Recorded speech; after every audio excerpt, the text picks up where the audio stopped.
Hey there, you're watching Bare Knuckle Binder. Welcome to the channel. If you're new on the channel, I just want to mention that I am currently getting a 1952 International Harvester L122 Coleman 4x4 conversion, the only one known to exist at this point, ready to go on a 5,000 mile road trip. So especially if you're new here, here's a quick intro. I found this truck in late 2020 in a junkyard in Northern California. It had been stripped down, left for dead, and abandoned. I went back in 2022, fixed the thing up, and drove it over 2,500 miles home to where I live in Central Texas.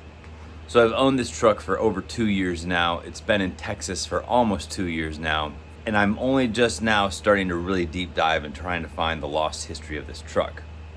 However, that's not what we're talking about today. Last video, I did a lot more talking than I did doing, which I never like to do, and some of y'all even mentioned it in the comments. So this one is gonna be much more doing, much less talking. Well, probably a lot of talking still because I kind of got to explain what I'm doing. But anyway, it is actually after dark now. I've worked the last several days on this truck, getting little things done, getting big little things done, but saving the big stuff for this video. One thing that I talked about in the last video that I think everyone's the most excited to see is rearching the front leaf springs. I will get into the rest of the truck and the stuff I've done, the progress I've made tomorrow in the daylight, because it turns out it's easier to see when the sun's out. Right now, I am going to get the leaf springs off the truck and talk you through what I'm doing there. All right, so, hold on, I got this ratchet strap in the way. That was actually holding the door open while I was working on it. Okay, leaf springs. You can see blocks and jack stands in the back there. This truck is actually suspended. The frame is suspended right now, and the leaf springs are hanging down. There's more of an arch to them than this truck has had in a long time, but that's only because this axle is basically hanging from those leaf springs at this point. The tires have the weight of the axle somewhat on them right now, so basically what I have to do to get these leaf springs out, or what I'm going to do, I don't know if you can tell, but my driveway is on an incline, and that incline makes everything much more difficult and far more dangerous. So my current plan is to now jack up this axle slightly, remove each wheel, and get the axle, excuse me, the axle lower. Hopefully it can sit on these jack stands. I think that's a pretty doable thing. And once I get most of the weight off of the leaf springs, then I will remove the axle from the clamp bolts here. Since this doesn't have U-bolts, it just has spring bolts.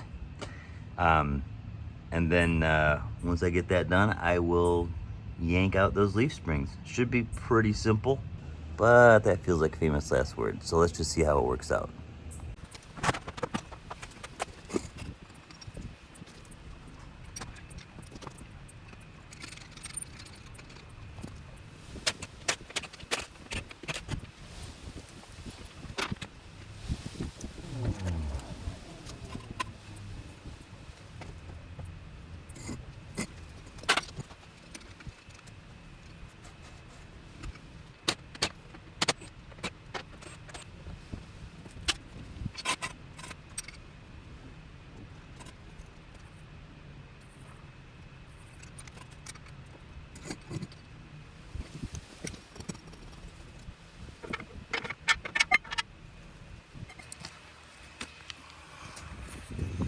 Okay, so this is how sketchy it is what we're working with here.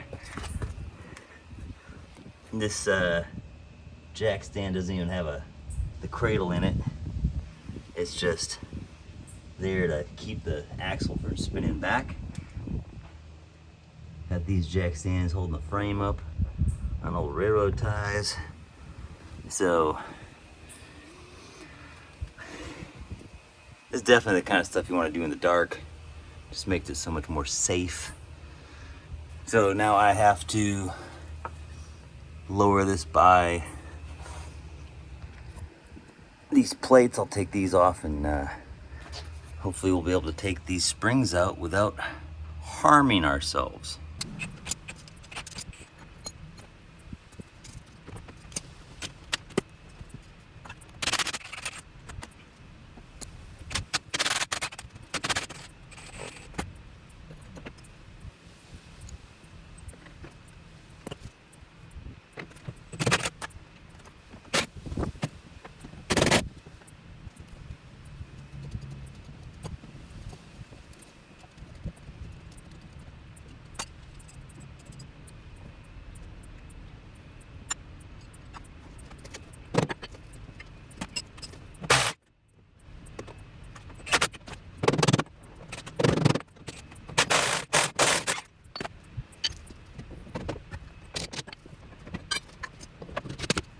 There's one.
Leaf springs removed.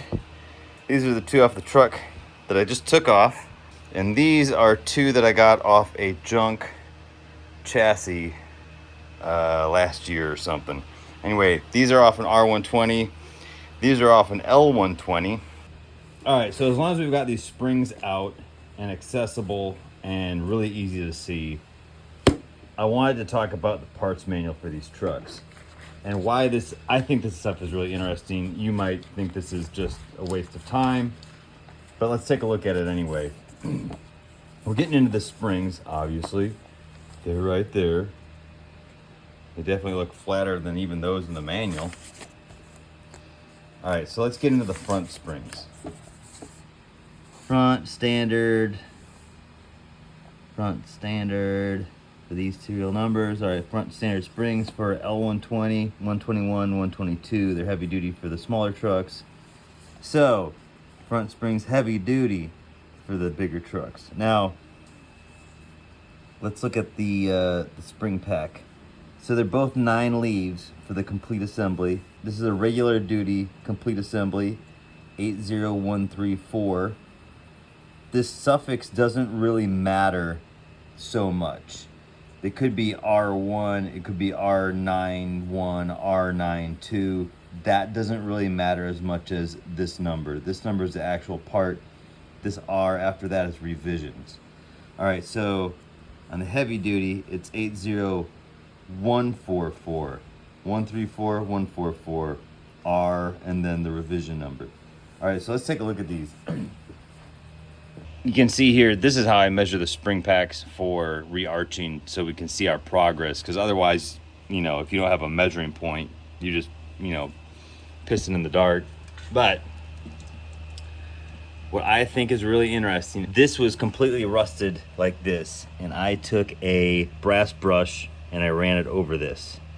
And you can see the part number, because International was kind enough to paint their part numbers on the spring packs. A bit of alliteration.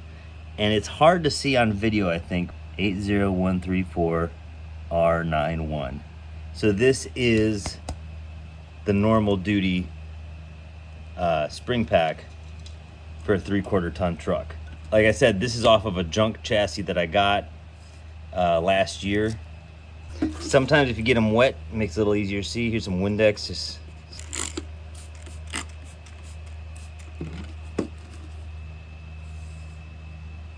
80134R91. This is the other one off that junk chassis. You can see it right there.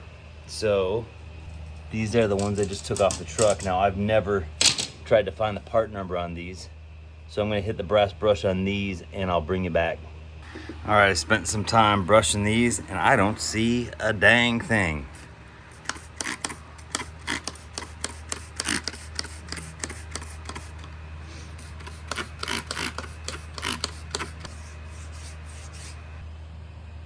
All right, now I can just see the very slightest ghost of the numbers, but I can't read that.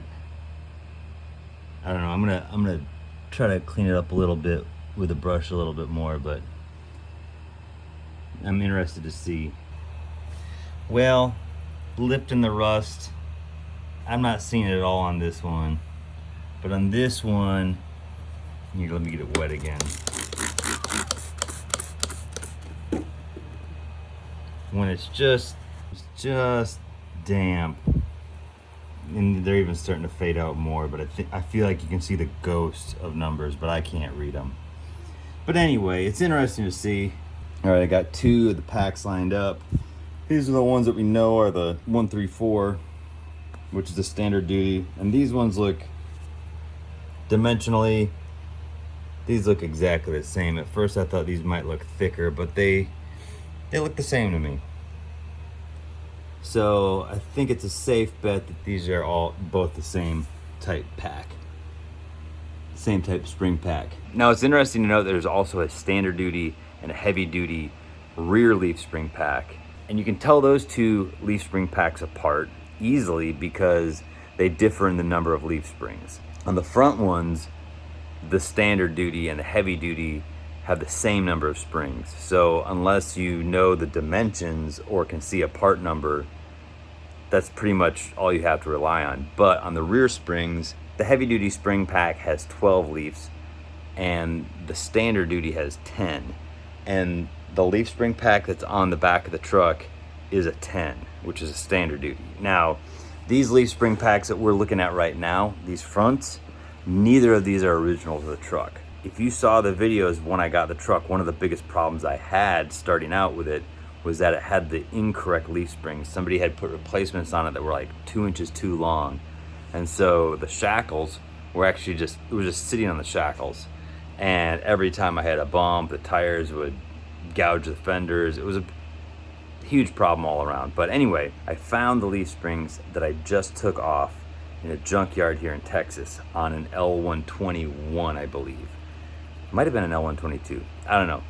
But it's interesting to note this stuff because for a lot of people will tell you, and I've been mistaken on this as well, is that the difference between an L121, L122, L120 is a number of leaf springs. According to the parts book, that's not the case. So this L120 all the way around has standard leaf springs.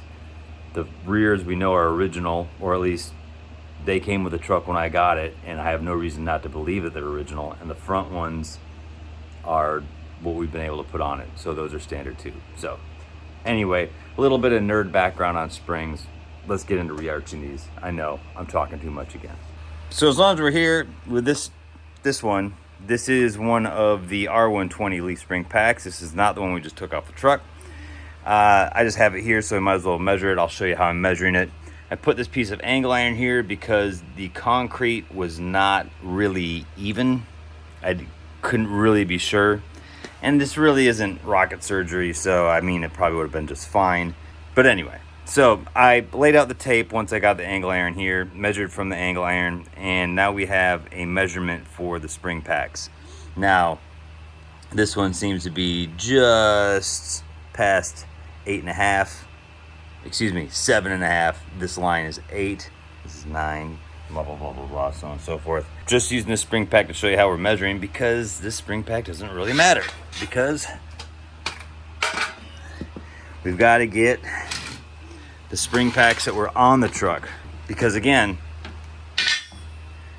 if we're not measuring those ones, we're just kind of pissing in the dark.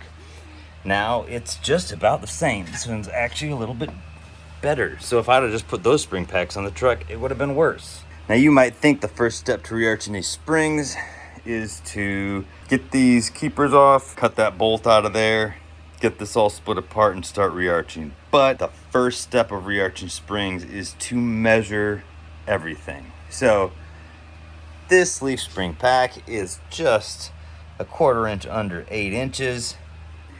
And I did some measurement on the truck before I started this, believe it or not. The way the truck is sitting right now with these leaf springs on the front needs to come up 3 inches, which is a lot. And so what I have to do to rearch these springs to get us to 3 inches is to rearch these springs up 4 inches. Those springs are gonna start stretching out. They're gonna start getting constant pressure on them. That winch and all that stuff is gonna start pushing down on them. You know, you're gonna hit a bunch of road bumps and they're gonna settle, and they're gonna settle down about an inch. So if we're looking at just under 8, that means I've got to rearch these things to just under 12. Golly, that's a lot of bending. Holy buckets.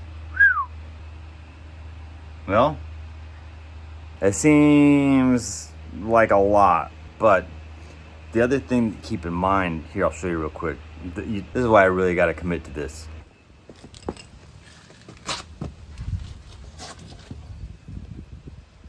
All right, you see the top of that Coleman axle?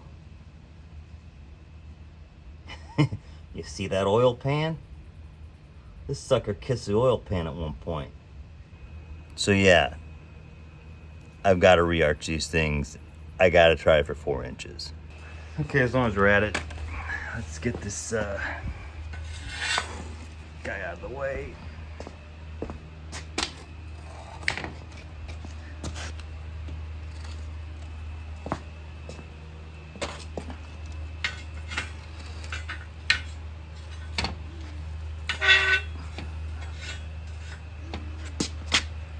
Well, at least the leaf spring packs seem a little even.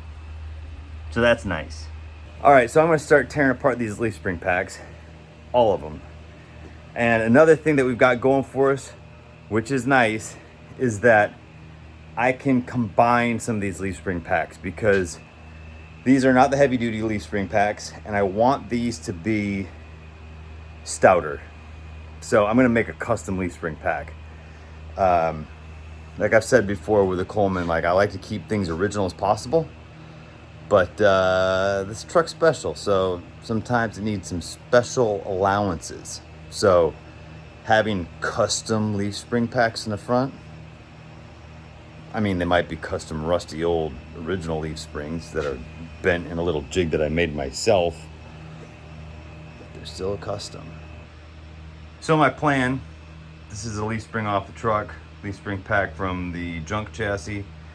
My plan has been all along to combine these leaf spring packs to use at least one large spring for extra springiness and support, and then the smaller spring for actual height. And I think these lower springs for actual height are what's gonna help us. When we start combining those, I might actually put 2 or 3 of them in there, because those are the ones that are actually going to help us kind of cheat our way to the 4 inches. Because 12 inches, I'm concerned about being able to actually get the leaf spring back on the truck at that point, because that's really curved up. So we'll see what we can do. If I got to tear them apart again, I got to tear them apart again, but no big deal. There's pack 1. Taken apart. Let's try the spring rearching thing real quick.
That's not totally even, but it's definitely rearched. So, I don't know if you can see this very well, but on this end, on the second end, I started probably, I would say, giving it 2.5 pumps, and the first I went around doing 2 pumps on it. So that's something right there already. This end, I'm actually going to go back over it and unarch it, kind of straighten it out a little bit, because just with the arch we have on this one already, it looks like we'd probably be at 12. Pretty crazy. Well, it's daytime now, and it is hot.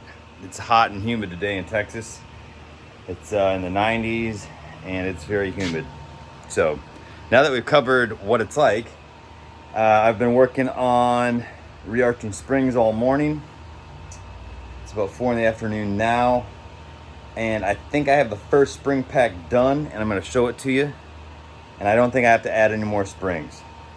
All right, so please excuse my messy workspace here. The Rearcher works like a charm. This is the original spring pack that I took apart last night, and we are right at 12.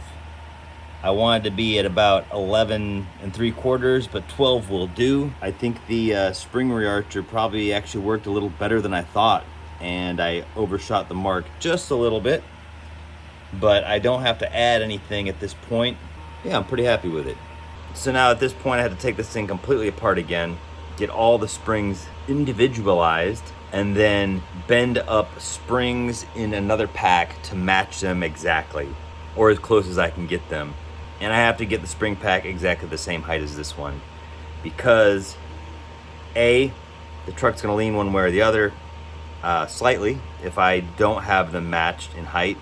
And if I don't get all the springs individually about the same as a corresponding spring on the other side, that's kind of like when it gets a little squirrely hitting bumps and stuff. So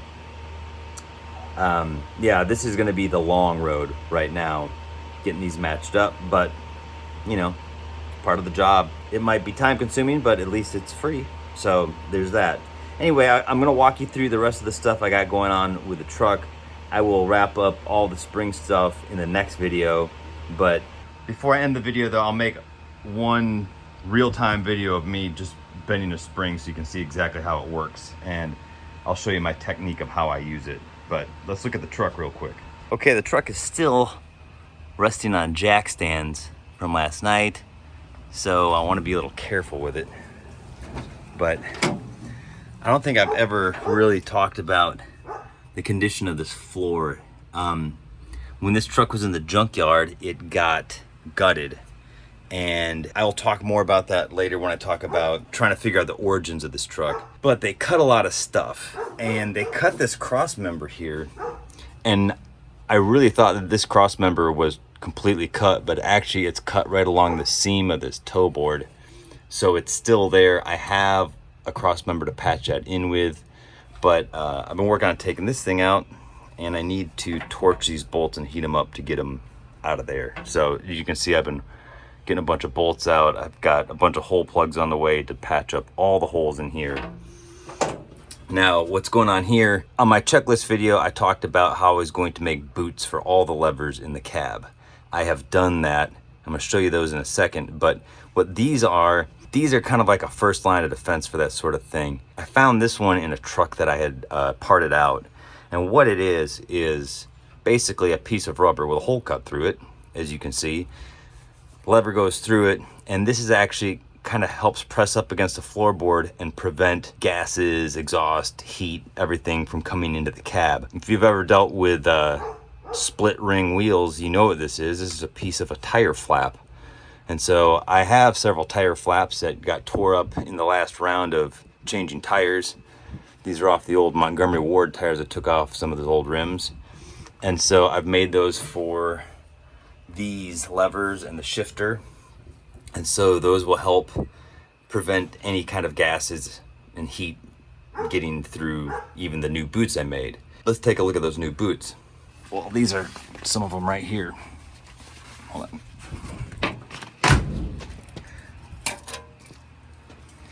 All right, so I got my floor mats all out. But this is the boot for the transmission shifter. Here's a call to action, or just a request for help. If anybody's got one of these transmission covers for a floor shift for an LR or S series truck. I don't have one that isn't just completely rotted out, at least on one side of it. It hides it pretty well underneath the floor mat, but I'm trying to clean this stuff up and there's really just not too much to weld to. These are the boots for the shifters. I made these all out of upholstery fabric with my industrial sewing machine that I use to recover seats. And I had to come up with this design myself because I didn't really have any designs. Now you have to have the back of it open like this so that you can get the handle of those levers through, that pistol grip or whatever you want to call it. This one's a double for the other side. What I still have to do is make a retainer that bolts down and holds it to the plate. This is a stock one. Obviously those aren't stock screws. They're just holding it in place. Number 10 sheet metal screws is what is stock. That's what these are, but they're not the round head that, whatever. I'm not trying to get too nerdy on you here. But anyway, these will go in there. I've test fit them. They look great. Once I get these in there and I have the floor mat in, they're all bolted down. I'm happy with how everything is. Then I am going to stitch up the back of them so that they're tight and it holds any fumes out. I'm definitely making steps at sealing up all the leaks in the cab, which will make it a lot nicer. Another thing I'll show you, we're actually by the sewing machine now.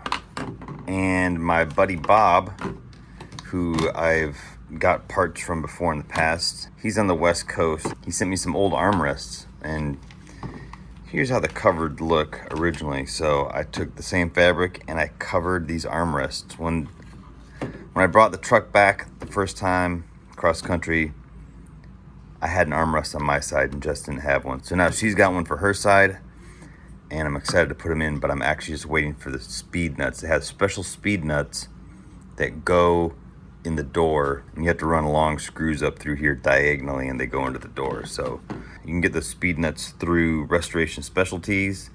I will put the part number on the screen. But yeah, so these are gonna look awesome in the cab and it's gonna be really nice to have.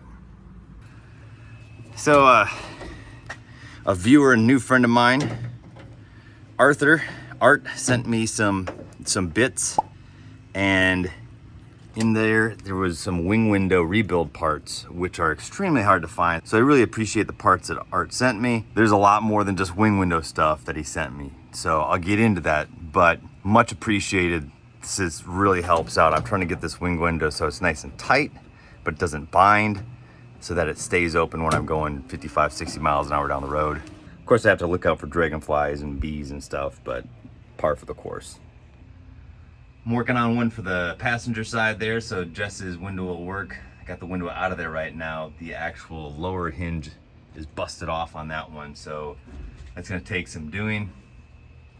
Because I don't have the riveter that you need to rivet that thing into the housing, but we'll get into that later. But my new buddy Joe sent me a visor for Jess's side of the cab, so she is excited about that. And let's see, what else do I have to say about the inside of the cab? I don't know, just going through all this stuff. Trying to make it as comfortable as possible for this trip. Got a new accelerator boot. Doesn't quite fit, so I think I'm gonna just make that one work until I get to IH Parts America, and I'll get one that fits. The ones for the Scout 80 are the same as for the LRS trucks, so that'll work out fine. So with the lever boots being made out of the nice chocolate brown synthetic leather vinyl stuff, and the armrest being covered in the same, I'm thinking I gotta recover the seat. I mean, it's coming apart a little bit. I think I have enough material to do that. I'll look into that. Anyway, that's the progress on the inside of the cab right now. One last thing I'll talk about. I talked about this spare tire and how I have another spare tire for this side. Messy garage. This is a spare tire for the driver's side. That is the wheel for it. I'm waiting on a flap because, like I mentioned, I tore up some flaps. So I need a flap for the driver's side for that wheel. I pulled this gas tank out of the rafters where all my storage is for extra gas tanks and random stuff. Man, you can just see how hot it is. So somebody brought up some good points in the comments in the last video, and that was, why not put the tires on the outside of the bed and have more room on the inside? And the reason for that is, the first reason is the tires are too big. They don't fit. They interfere with the cab and the gas tank. 9/16 tires are bigger than the standard 7.5 16 tires that these trucks normally would have. And so it does cause problems with hauling a spare. But I think they look really cool side by, on each side in the bed. I think it's kind of a classic look, and I think I can make it look really cool. The thing about this tank is that it's beat up. Let me move it a little bit. I got it off one of Alex West Parts trucks, and it's just not like a really nice tank. It's funny to say, but all it's really good for is holding gas. Because it's not, I knew that was gonna happen. It's not nice enough to be a restoration project. At most, it's a driver thing. So the thing is, this thing is 39 inches wide, I believe. And I need a gas tank that is 34 inches. So I'm thinking I'm going to cut it and take 5 inches out of it. So I'm gonna make 2 cuts and take 2.5 inches out of each side of it. And at that point, it actually will make it pretty easy to knock out a bunch of these dents, get the inside of it really clean. I'll go about it the same way that I did it with the 35C1 tank, where I do a chemical bath on the inside and basically just neutralize all the fuel remnants that are in it. It's got some stinky old gas in it. I don't need that igniting when I cut it open. I will do that, get it done, get the thing opened up, cleaned up, and then weld the thing back together. When I'm doing something like this, like I'm gonna do with the 35's tank, I get like a strip of sheet metal and run around the inside, and that will give me kind of a back strip for the welds. So the seam will be a little bit stronger than normal. It won't just be like a butt weld. So that's what I have in mind for this thing. And then once it's done and patched all together, I will coat it with POR 15 fuel tank liner. And I have a bunch of tanks that I needed to run that on, so it'll be good timing. All right, I think that's about it for this video. Actually, before I go, let me show you my technique that I've settled on for rearching the springs. Okay, I'm just gonna run the small one here, and it just comes up through here. I'll show you it from this angle, and then I'll show you it from the top. But basically, you just this is the edge of the spring here. I get it just flush with here to start out with. Got the jack locked here, and I just wiggle this thing. I just wiggle the handle until this thing is tight in here. There's not like a lot of pressure, but it's enough just basically to hold it. So then, depending on the curve that I want, from here I either do 2 strokes or 2.5 or 3. Obviously, the more you do, the more extreme the bend will be. But so on this one, let's just do 2. So I'll go 1, 2, and you'll hear the spring. You'll hear the spring just kind of creak a little bit. But anyway, let the jack off. That sounded bad. All right, so release pressure on the jack. The springs will pull it back down, and then I move it like an inch up. Lock the jack valve again. Wiggle it until she gets tight. 1, 2. Release pressure on the jack. Goes down. Move it up another inch. 1, 2.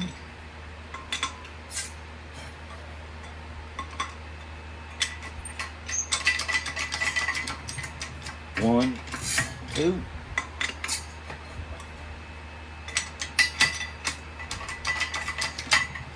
One, 2. And I like to say it out loud so I don't forget what I'm doing.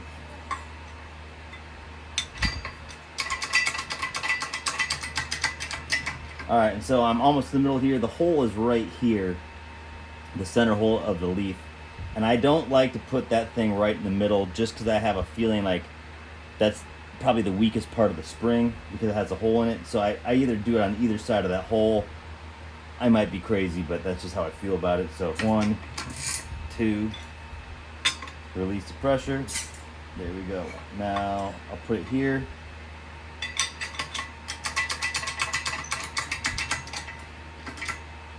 Now I'll show you the view from the top. All right, here's the view from the top. Got it tight. 2. Pressure off, move it like an inch. 1, 2.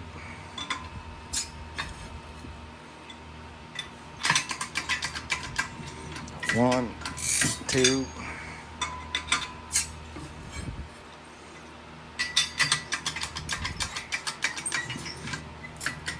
2.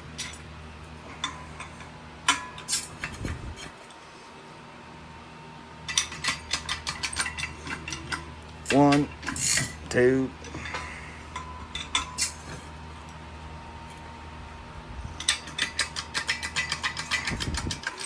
1, 2.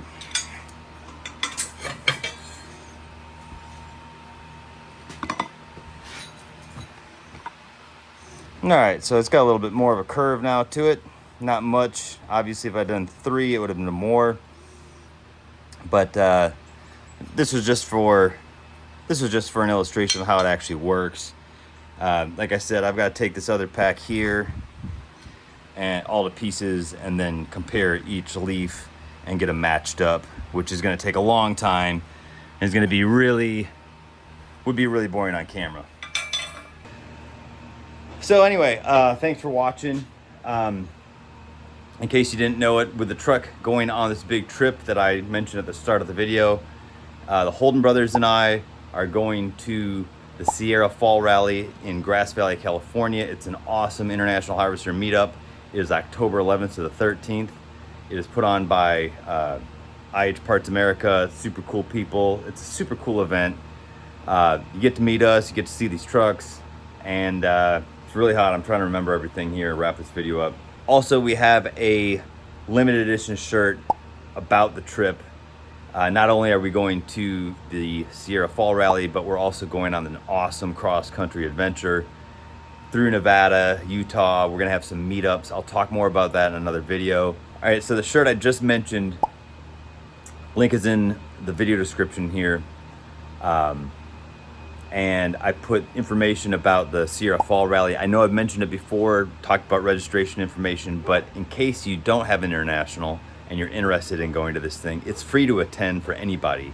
It's just that it costs a nominal amount to register a vehicle, and you get like a free t-shirt and food and stuff. But anyway, free to attend. So Saturday the 12th is really the best day to get there to see all the rides. Everyone will be there, and I think they do the judging and everything and whatever. But I know that the 12th, Saturday, I will be there all day.